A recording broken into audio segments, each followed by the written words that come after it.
Hello friends, मैं श्वेता सिन्हा आप सभी लोगों को उदित एकेडमी के यूट्यूब चैनल पर स्वागत करती हूँ। तो जैसा कि आप सभी लोगों को पता है कि मैं डी फार्म एंट्रेंस एग्जाम 2026 के लिए बायोलॉजी का कुछ इंपॉर्टेंट एमसीक्यू करवा रही हूँ। तो पार्ट 3 तक मैं करवा चुकी थी और आज के वीडियो में मैं पार्ट 4 करवाऊंगी। तो क्वेश्चन मैं जैसे लाती हूँ हिंदी इंग्लिश दोनों में, देखिए उसी टाइप से मैं क्वेश्चन को लेकर आई हूँ विथ एक्सप्लेनेशन। तो चलिए क्लास को स्टार्ट किया जाए।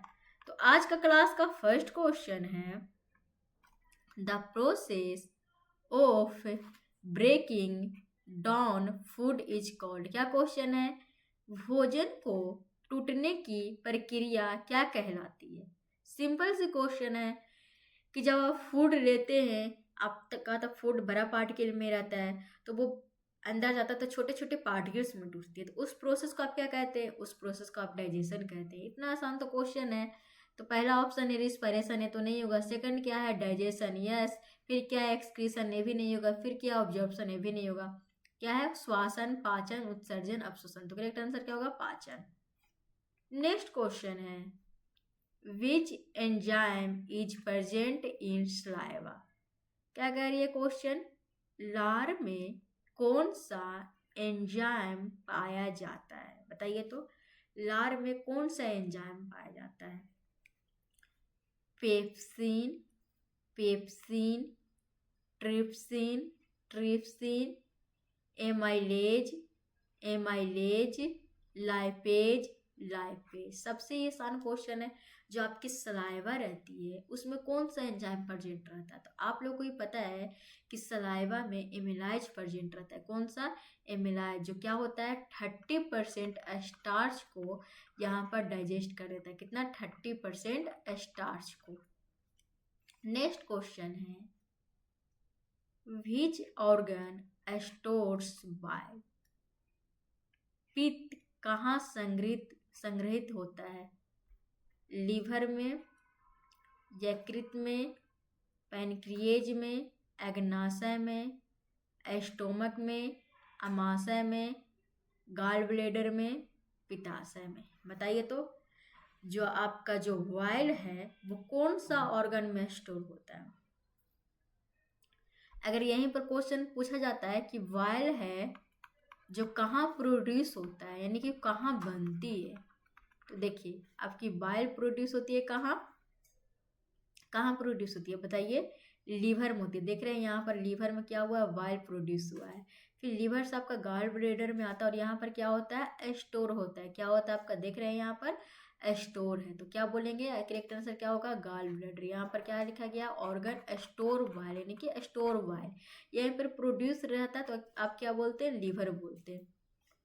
नेक्स्ट क्वेश्चन है D longest part of the digestive system is. पाचन तंत्र का सबसे लंबा भाग कौन सा है? एस्टोमक, अमाशय, स्मॉल इंटेस्टाइन, छोटी आंत, लार्ज इंटेस्टाइन, बड़ी आंत, रेक्टम, मलाशय। क्वेश्चन क्या कह रही है कि longest part of the digestive system. तो बहुत सा बच्चे को कन्फ्यूजन हो जाता है। कोई बच्चा बोलेगा कि ma'am longest part of the digestive system बोला है, तो यहाँ पर क्या है? स्मॉल इंटेस्टाइन और लार्ज इंटेस्टाइन। तो भाई लार्ज यहाँ पर लिखा हुआ है तो लार्ज इंटेस्टाइन ही लॉन्गेस्ट पार्ट होगा, लेकिन ऐसी नहीं होती। क्या होता है? ऐसा नहीं होता है। क्यों नहीं होता है? देखिए क्यों नहीं होता है। यहाँ पर है लिखा हुआ the longest part of the alimentary canal the small intestine is about 3.5 metre. कितना होता है? 3.5 मीटर, 10 फीट होता है। Lungs in a living person, जो भी हम लोग जैसे जीवित पर्सन है, जो भी जिंदा पर्सन है, उसमें 3.5 मीटर यानी कि 10 फीट लंबा होता है। अब आप बोलिएगा मैम 10 फीट तक का तो इंसान भी नहीं होता है, और उससे बड़ा उसका क्या है? स्मॉल इंटेस्टाइन है। हाँ, क्यों? क्योंकि वो मुड़ा मुड़ा के पूरा, तब मुड़ा देख रहे हैं यहाँ पर पूरा मुड़ा हुआ है ना, देख रहे हैं स्मॉल इंटेस्टाइन पूरा मुड़ा हुआ है। इस टाइप से पूरा मुड़ के रहता है। कितना? 10 फीट रहता है। और क्या होता है? जो मर जाता है कोई पर्सन, उसमें क्या होता है? उसमें दुगना हो जाता है। क्यों? क्योंकि जो मसल टोन है वो उसमें लॉस हो जाता है, तो इससे क्या होता है? दुगना दिखता है। तो करेक्ट आंसर क्या होगा? स्मॉल इंटेस्टाइन, यानी कि longest part of the digestive system कोई पूछेगा तो क्या बोलिएगा? Small intestine. नेक्स्ट क्वेश्चन है, which enzyme digest protein in the stomach. Question कह रही है आमाशय में प्रोटीन को कौन सा एंजाइम पचाता है? बताइए तो। किस कहाँ पूछ रहा है? स्टोमक में। तो जो स्टोमक में जो प्रोटीन का डाइजेशन हो रही है वो कौन सा एंजाइम के द्वारा हो रही है? लाइपेज के द्वारा, पेप्सिन के द्वारा, एमाइलेज के द्वारा या फिर ट्रिप्सिन के द्वारा? बताइए, स्टोमक में प्रोटीन का डाइजेशन कौन सा एंजाइम के द्वारा होती है? लाइपेज, पेप्सिन, एमाइलेज या फिर ट्रिप्सिन? तो सिंपल सी क्वेश्चन है, अगर स्टोमक में अगर प्रोटीन का डाइजेशन हो रही है तो वो किसके द्वारा होगी? पेप्सिन के द्वारा होगी। देखिए यहाँ पर लिखा हुआ प्रोटीन का डाइजेशन कैसे होता है, स्टार्ट होता है स्टोमक से। और कोई पूछता कि कार्बोहाइड्रेट का डाइजेशन कहाँ से स्टार्ट हुआ, तो आप क्या बोलते हैं? माउथ से। लेकिन प्रोटीन का डाइजेशन कहाँ से स्टार्ट होता है? स्टोमक से, जहाँ पर क्या रहता है? HCl रहता है और पेप्सिन रहता है, जो क्या करता है? प्रोटीन को ब्रेक करता है। किसमें? स्मॉलर पॉलीपेप्टाइड में। किसमें ब्रेक करता है? स्मॉलर पॉलीपेप्टाइड में। और स्मॉल इंटेस्टाइन में क्या होता है? पेनक्रिएटिक एंजाइम, जो क्या उसमें इंक्लूड रहता है? केमोट्रिप्सिन और ट्रिप्सिन, जो भी क्या करता है आपको? act on a specific bond in amino acid sequence. Brush border secret enzyme which further break down peptide chain। समझ में आया प्रोटीन का डाइजेशन कैसे हो रहा है? सबसे पहले स्टोमक में स्टार्ट हुआ है, जहाँ पर HCl या फिर पेप्सिन है वो क्या कर रहा है? स्मॉलर पॉलीपेप्टाइड में तोड़ रहा है। और स्मॉल इंटेस्टाइन में या फिर पेनक्रिएटिक एंजाइम क्या है? उसमें केमोट्रिप्सिन या ट्रिप्सिन है, जो क्या करता है?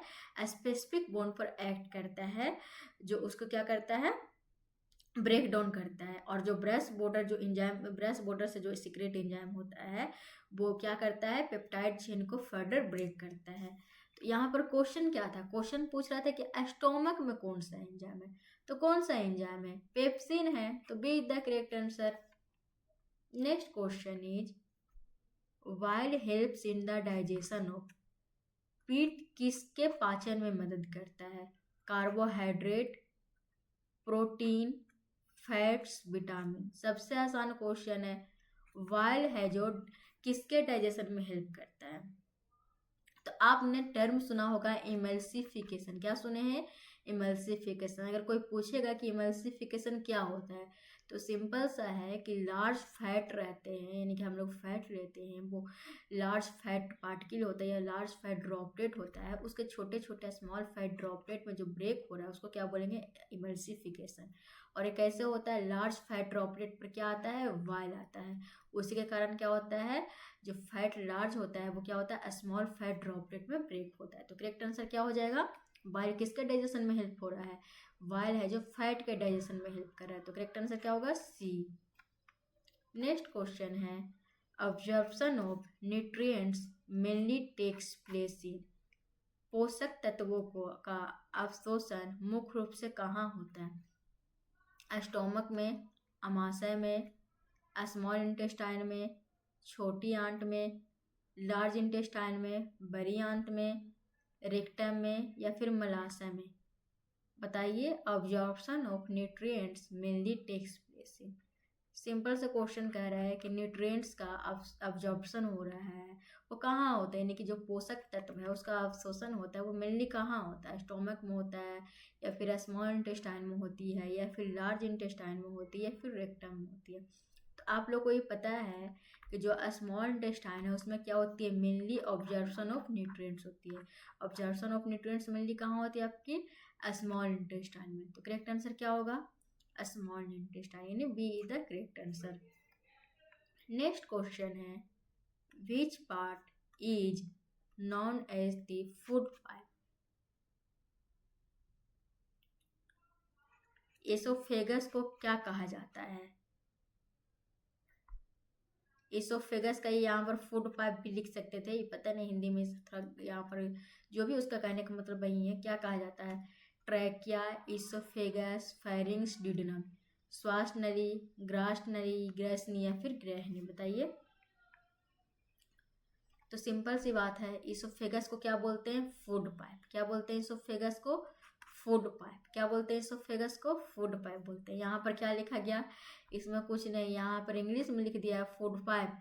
जो हम लोग पूछ रहे थे फूड पाइप को क्या कहते हैं, तो वो इसका आंसर होता है इसोफेगस है। यहाँ पर क्या कर दिया? हिंदी में लिख दिया है इसोफेगस। कोई नहीं, आप लोग को तो वैसे ही पता ही है कि फूड पाइप किसको बोलते हैं? इसोफेगस के। देखिए यहाँ पर लिखा गया है कि इसोफेगस को क्या बोलते हैं? फूड पाइप भी बोलते हैं। जो क्या रहता है? Carry slightly digested from mouth to stomach. Mouth से स्टमक की ओर आता है और उसमें फूड कैसे मूव होता है? पेरिस्टाल्टिक मूवमेंट होता है।